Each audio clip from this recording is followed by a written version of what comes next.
नमस्कार दोस्तों, मैं राहुल एक बार फिर से आप सभी का हार्दिक अभिनंदन करता हूं।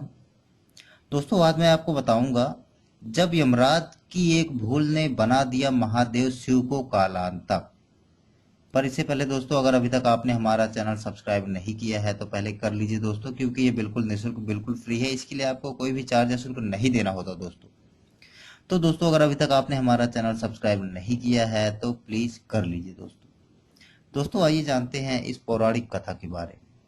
दोस्तों, महर्षि भृगु के परिवार में जन्म लेने वाले महर्षि मार्कंडेय भगवान शिव और ब्रह्मा को अपना आराध्य देव मानते थे। महर्षि मार्कंडेय का जिक्र विभिन्न पुराणों में कई बार किया गया है।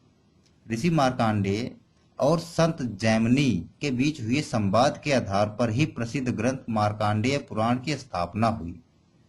प्रसिद्ध धार्मिक ग्रंथ भगवत पुराण भी मार्कंडेय ऋषि के अनेकों प्रार्थनाओं और उपदेशों पर आधारित है।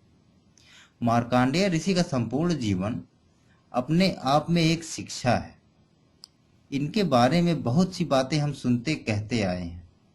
यहाँ हम आपको उनके जीवन से जुड़ी एक ऐसी घटना के बारे में बताएंगे जिसके बारे में शायद ही आप अवगत हों।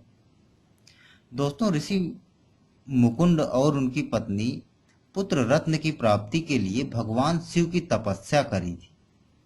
भगवान शिव ने प्रसन्न होकर उन्हें दर्शन दिए तथा वरदान मांगने के लिए कहा। तब ऋषि मुकुंद ने और उनकी पत्नी ने भगवान शिव के समक्ष अपने पुत्र प्राप्ति की इच्छा रखी। भगवान शिव ने उन्हें वरदान देने से पूर्व एक शर्त रखी कि यदि तुम्हें बुद्धिमान और तीव्र बुद्धि वाला बालक चाहिए तो उसकी अल्प आयु होगी तथा वह कम आयु में ही मृत्यु को प्राप्त हो जाएगा। परंतु यदि तुम्हें दीर्घ आयु का पुत्र चाहिए तो वह मंद बुद्धि का होगा।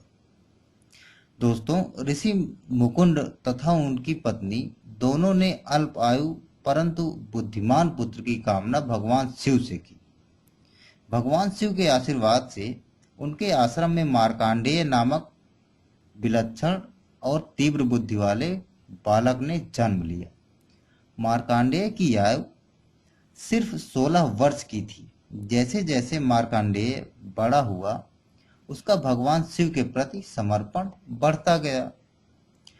जब मार्कंडेय के मृत्यु का दिन निश्चित था उस दिन भी वह भगवान शिव की पूजा में लीन थे।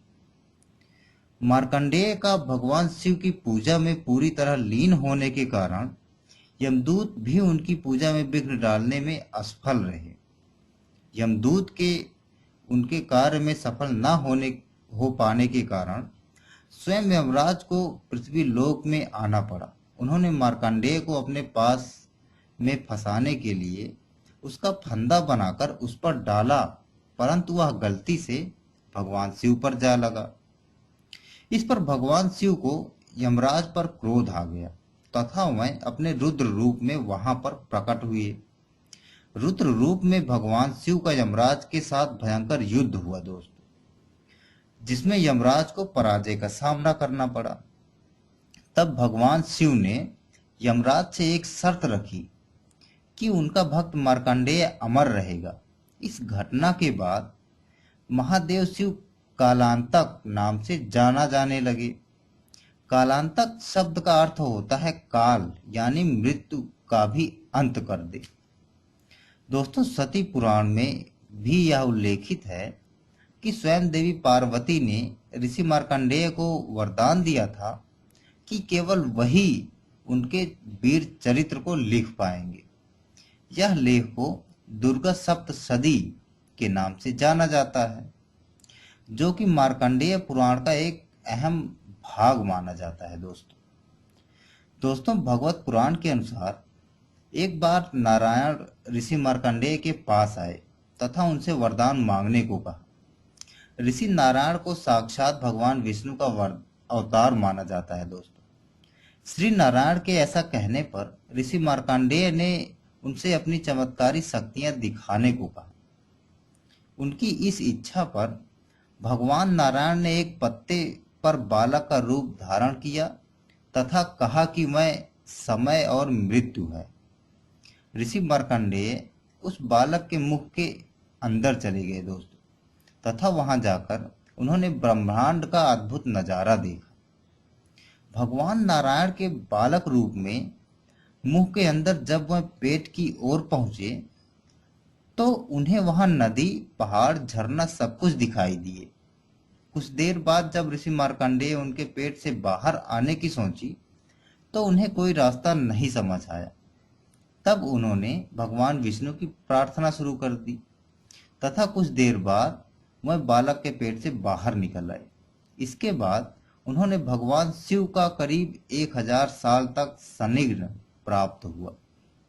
भगवान विष्णु के साथ रहकर ऋषि मार्कंडेय ने जो अनुभव प्राप्त किए उसी के आधार पर उन्होंने बालक मुकदुष्कम ग्रंथ की रचना की।